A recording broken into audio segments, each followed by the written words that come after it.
Hello বন্ধুরা, আমি তোমাদের জিজ্ঞাসা করেছিলাম তোমরা আমার কাছে নেক্সট কি লুক দেখতে চাও। তো তোমরা সবাই আমাকে জানিয়েছিলে ট্র্যাডিশনাল লুক দেখতে চাও।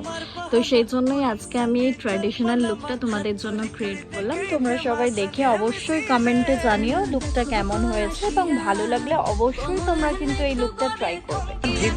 তুই বলে ভুল লোক আমি তোতে ভুল পাইনি বাজামে প্রেম বাজা ভোরে তুই মার বাহানা পুলি সঙ্গে চল পলামা হাত ধরি করে দেখাইতে মা সঙ্গে মিশি রে দেখো গো আসিয়া কমলা নাই তো করে থমকিয়া থমকিয়া তোমরা দেখো গো আসিয়া কমলা নাই তো করে থমকিয়া থমকিয়া মিশি রে দেখো গো আসিয়া কমলা নাই তো করে থমকিয়া থমকিয়া তোমরা দেখো গো আসিয়া কমলা নাই তো